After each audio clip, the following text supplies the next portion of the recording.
Hey you, Nina here. You are officially listening to Triggered Can We Play With That wherever you get your podcasts. And if you're not following me on Instagram already, now's a great time to do that. Drama therapist Nina. Let's move on. Today, you are going to hear from Kevin Palmieri. He's going to talk about a lot of things, but what he's really talking about is how do you level up in your life when suicidal thoughts cross the threshold, okay? So get ready to lean in on that. And it's not going to be everything that we could possibly have talked about, right? You know, I like to get in and out 30 minutes-ish, right? But it is going to be at least one facet. So get a journal or a good friend to dialogue with what comes up for you in this episode, right? I want you to be percolating on these ideas and things and playing with your triggers, please. And thank you. Other than that, you know that I am curious. Are you ready to play? Hey friends, I just want to tap in with you really quickly. I'm actually recording this after the episode that you're about to hear/see. And it's because we're going to be playing with the topic of suicidality, right? Suicide, which for a lot of people is really heavy. You might have personal experiences with it, but y'all know if you've listened to this podcast before, we're going to play with it. Right? We're maybe laughing. We may be smiling. We may not be laughing or smiling, right? We might have some very serious moments, but that is the purpose of this podcast, to play with something, to engage with it in a different way.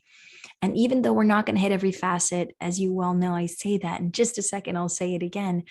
We are going to be hitting one in particular. And the one that we do not hit is if you need support around suicide because you are struggling with it. There are a variety of supports available for what you need out there. So reach out. You can reach out and tell a family member if that hasn't been helpful or you don't think it would be helpful. Reach out and tell someone you trust. If that's not going to be helpful, if you don't think so, right? Reach out and tell a professional, right? Everything from a coach to a therapist to 911. All of these options are normal, healthy options for you to choose.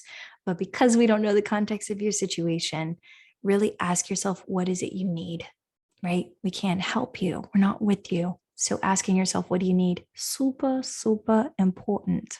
Okay? Otherwise, let's dive in. Welcome to Triggered. Can we play with that? You know that moment when your emotions ramp up in an instant, leaving you feeling helpless, frozen, or out of control? In that moment, you've been emotionally hijacked, the very definition of triggered. And I want to ask you, can we play with that? I'm Nina L. Garcia, drama therapist and empowerment coach of Houston Creative Arts Therapy. Join me as we discover ways to empower you and the people who mean the most to you to transform hard conversations into teachable moments. Triggered. Real playful. Real respectful. Real empowered.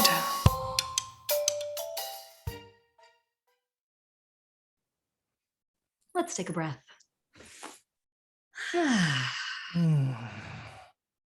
Welcome, Kevin. Nina, thank you so very much for having me. I'm excited. I already feel more grounded after that breath. So thank you for that. It's so important. I think people really underestimate like the power of the breath. Like you could have a superpower. It should be primarily like controlling your breath.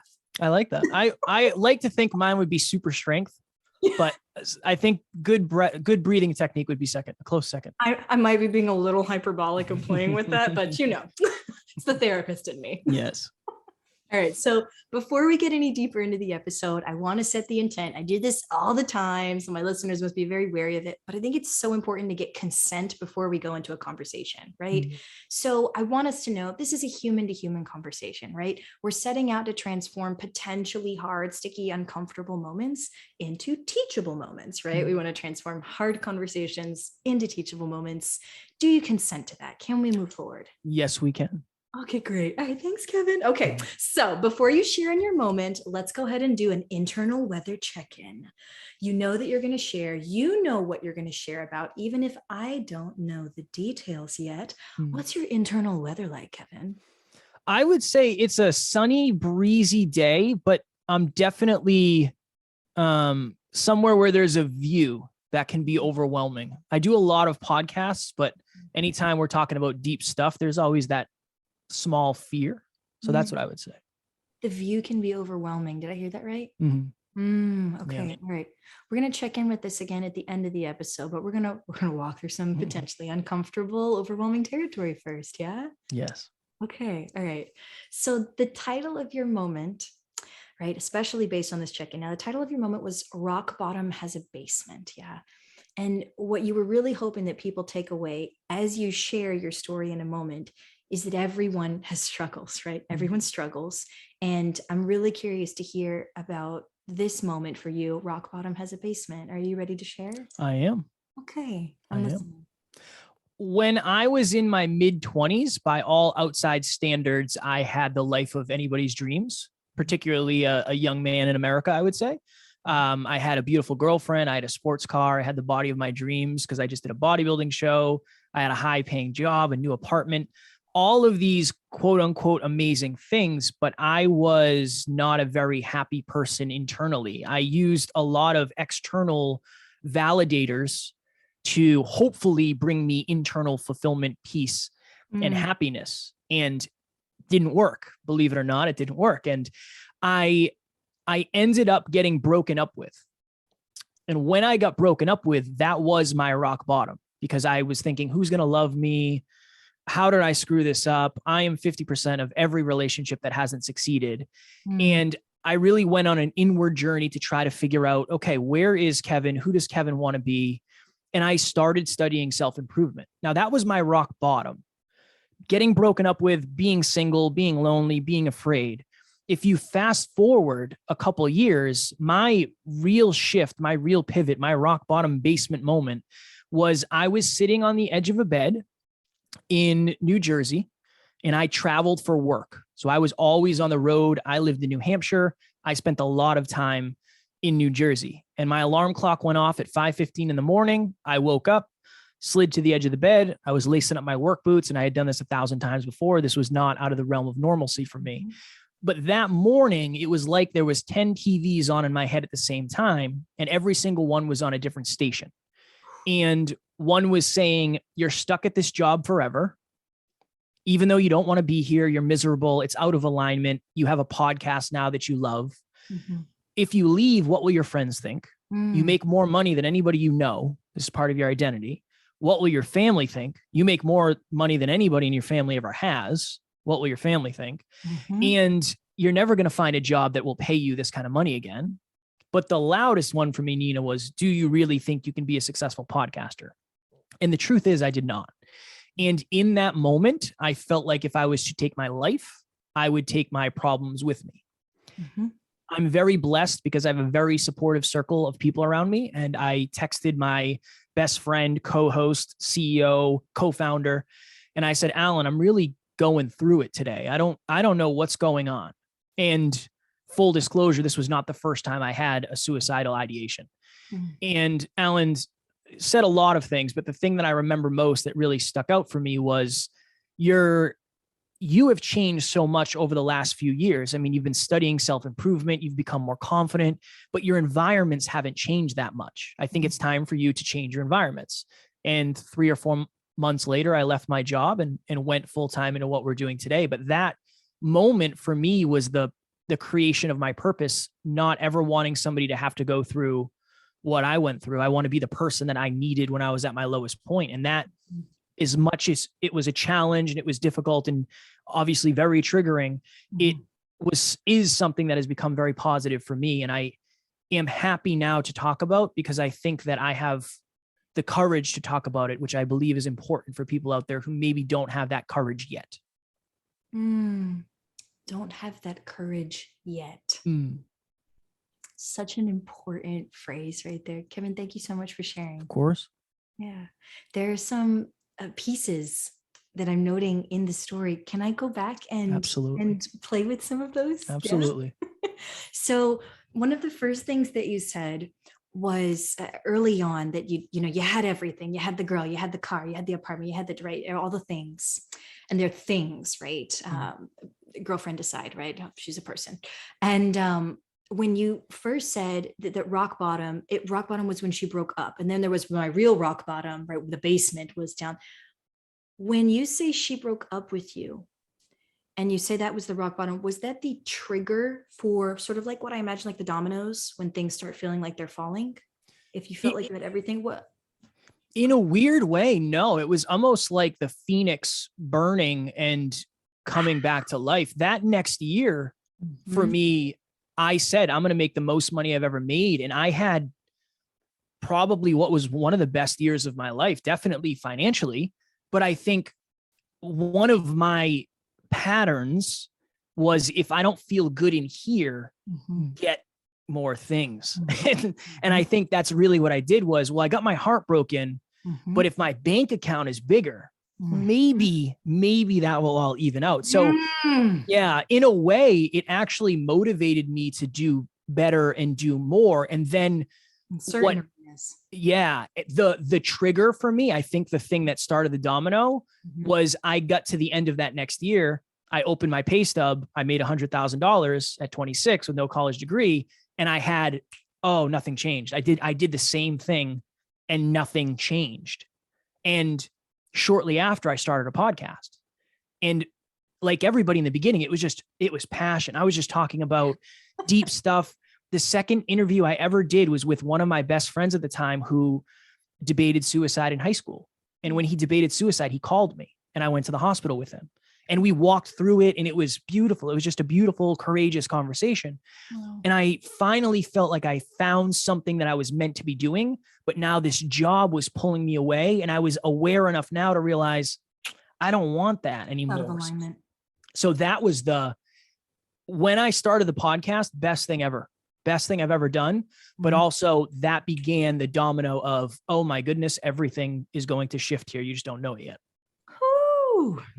Okay. So one of the little nuggets of wisdom in there, listeners, people watching, right, is this bit that you can think that something is so important and it's so valuable. And then the second you lose it, I love how you described it as first with the girlfriend, right? That it wasn't the domino effect. It was the Phoenix moment, right? This is like leveling up, right? Which is, of course, your next level university. What's up? But this is like leveling up. And literally everybody out there listening, this is a playful skill that you can have when the time gets tough, when you lose something. This isn't the question of what did I do wrong? How can I fix this? How can I get it back?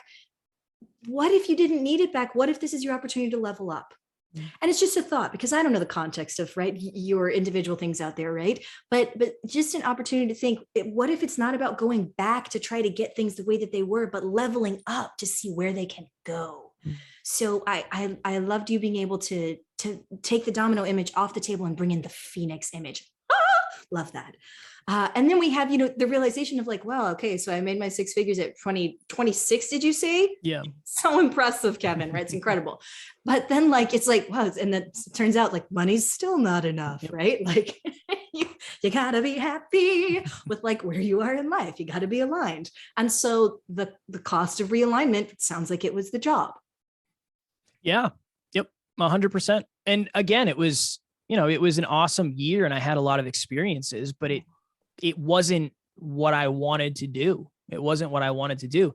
And for me, a lot of the awareness has come from reflection of, I grew up without money. My family didn't have a lot of money. I grew up without a father. So I think I internalized so many of my feelings as not being enough. So if I have more than everybody else, nobody can tell me I'm not enough. And again, I'm very much, I won't say free of that now. I'm way more aware of that. And I would say way more in control than I used to be. But yeah, it was a lot of it was mostly my past was running my life. And I didn't realize it. One of the things that you've said, and now you've just like added like so much more onto it. And I want to like frame this moment because I get curious about what people define as success. And I say that really particularly define as success because I think we grow up with the ideas of other people telling us this is what success is. Success is six figures. Success is a sports car. Success is a great body, right? And like, is it? Right? Like, how can I say, wait a minute, is that someone else's definition of success? Or is it my definition of success? What are my thoughts on that versus someone else? And, we get into identity a lot on this, but when you think about what success is for you, what is success? Like, could we even answer that? I would say probably at a higher level than I ever could. I feel the most successful I ever have today, but it's not because of the money. It's not because of clients or because I'm getting engaged or I am engaged, I'm getting married. I think it's because I'm proud of what I've done and I'm proud of where I am. And we recorded our 1000th episode last night, and Alan, thank you. We literally were bawling our eyes out. I didn't know that was going to happen. That was not the goal. That was not the intention, but it was like, I'm really proud of us for showing up as consistently as we have. We've never missed an episode together in 1,000. We have an amazing community. I'm just proud. I feel very successful. I feel very loved. I break it into health, wealth, and love.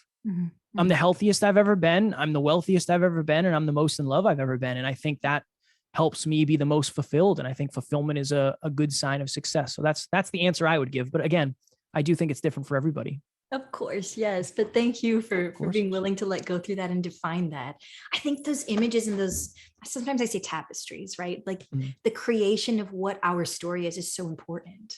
And so even with all of the beautiful things and the where you are, there is one question that I know when I think about triggers that I get from clients. I got it a bunch this past week. I'm not really sure. Maybe we just recently actually did an episode on my suicidality moments from earlier this year. And it's probably why this has come up a lot for people. But this question of when your suicidal moment hit, right? When that part, right? And this is the language that I'll use in that suicidal part came up. One of the things that you described, and it was so beautifully said, is that there was an overwhelm, right? That there was overwhelming. There was all these 10 different channels playing all at once, right?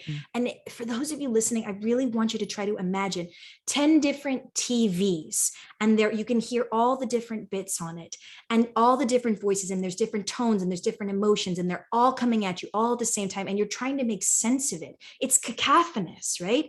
It's chaos, and your brain, of course, says it's too much. It's too much. So what does it say? I'm going to protect you at all costs. If we just take ourselves out of the equation, we can stop the overwhelm.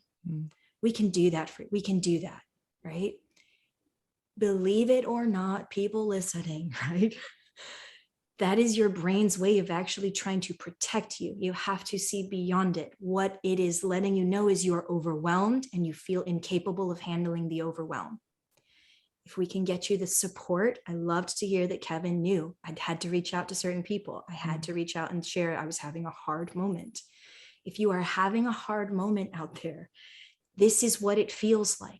Overwhelm. Your body's going to give you a potential solution. You have to see through it and beyond it and know who your support network is. If you've sat on the edge of the bed, if you've been on the edge of the cliff, which was mine, right? If you've had your moment, wherever that is for you, know who your people are that you can reach out to. Know that it's a moment, that it is temporary, that it will pass. And what it is really telling you, because the body doesn't lie, we just misinterpret, is you're overwhelmed and you need something to help you feel not overwhelmed. So I've really appreciated your image on that. Of course. I appreciate the deeper dive. I'm learning so much. It's awesome. I love deeper dives. So in an interest of playing with this a little bit more, right? We've talked about the triggers on this a bit. We've talked about, what you did and the incredible success you have. Congrats on the engagement as well. That was the newer piece. When I think about playing with this a little bit more, one of the pieces that I said was about a suicidal part. Do you have an image for what that part was like then versus what it is now? Yeah, I think it was like a young, underseen, underheard Kevin. I think that's kind of the image like a past version of me who didn't have the attention that he wanted or the clarity that he wanted. I think that was part of it. There's so much of the identity piece of my friends and I used to talk about the fact that I was going to be the one who ended up in jail, because a lot of my family had been in trouble with the law. Like that was who I was supposed to be. The stories that come in. Exactly. And I think that I think that's one of the reasons. Somebody asked me that in an interview. They said, do you think you'll ever have those thoughts again? And I said, wow, first of all, never expected that question. Powerful question. I said, I don't think so. I don't know, but I don't think so because I genuinely believe I have a very bright future.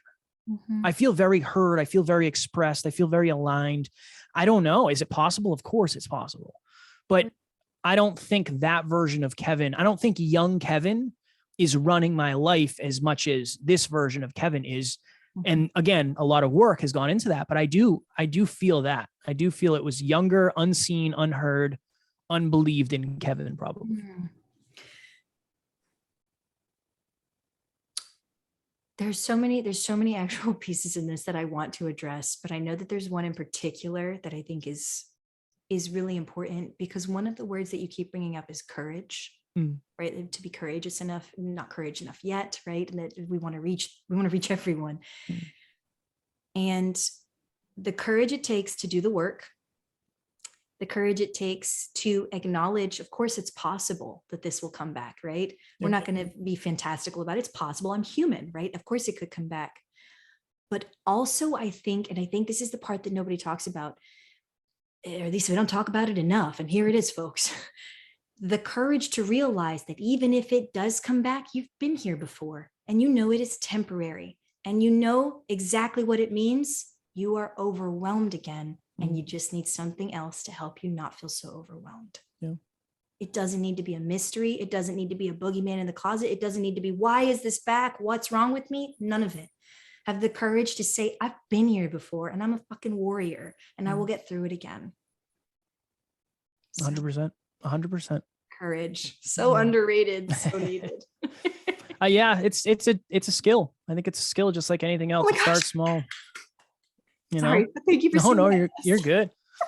I think that's I have never quit tattooed on my arm. So that's like one, and I've never quit kid, where I know we're going to talk about that, but one of the things that I always say is, if you're afraid, and again, I know this is oversimplified, but if you're afraid, try to do parts of it anyway.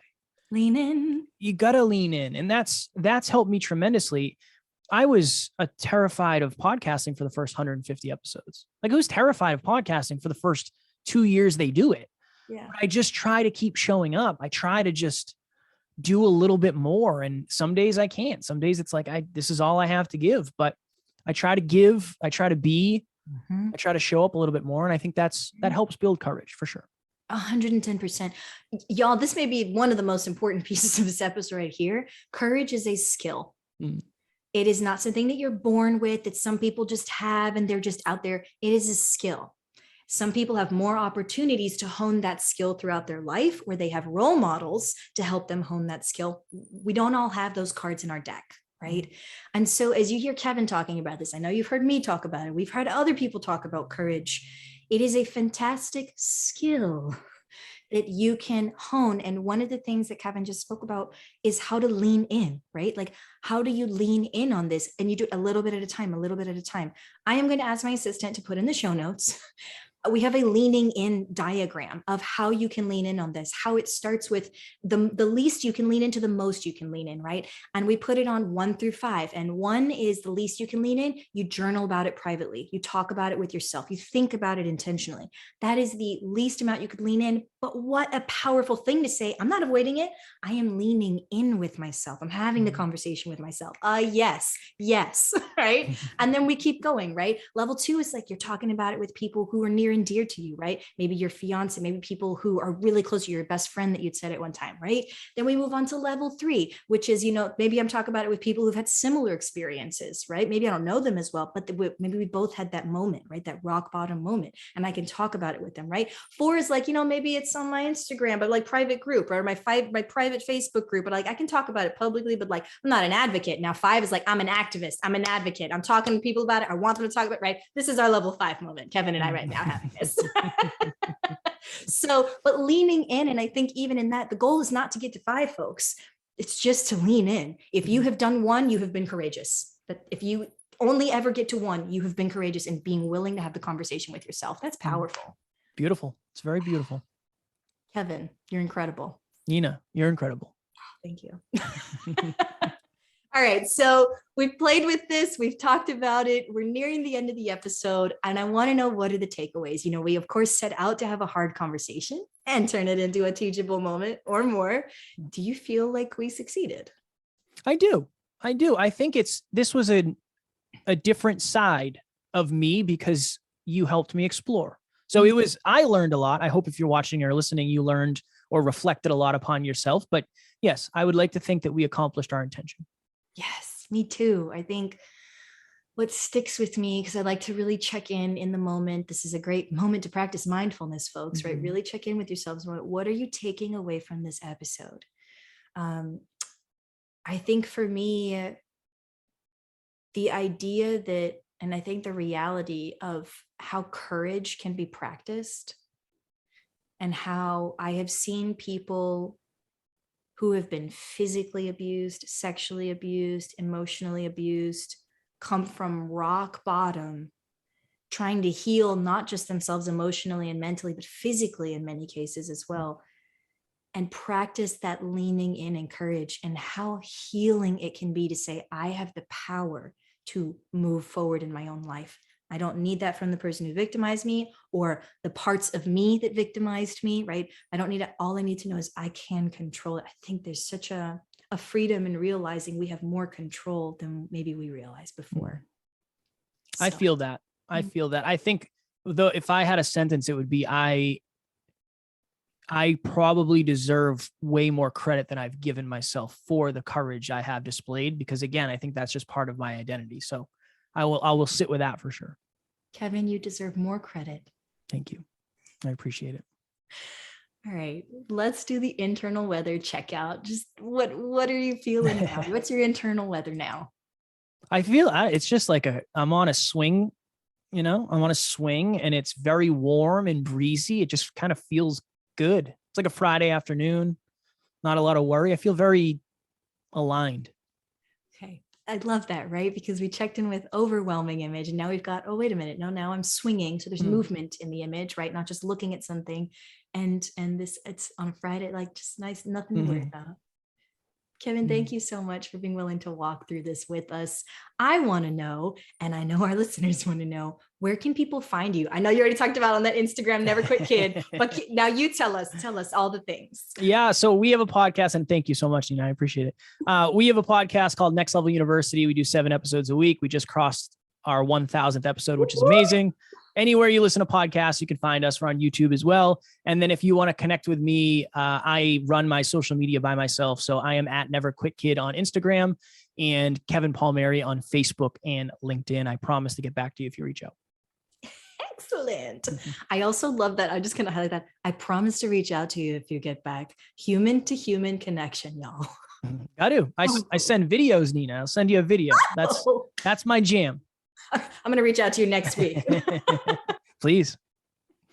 Thank you so much, Kevin. This has been joyous and playful and meaningful for me. Thank you so much for spending time with us and being here, walking through the hard stuff with us. Of course. I appreciate this. This was truly wonderful. And your listeners are very blessed to have an amazing host like you doing what you're doing. So I appreciate it very much, more than you know. Thank you so much for saying You're very welcome. Thank you. Folks, that is what we planned for today. Thank you for taking a minute to explore your triggers as a human being. And if this episode in particular has been helpful, the best thing you can do is share the episode with someone who you know needs to hear it. Yeah. Otherwise, stay curious.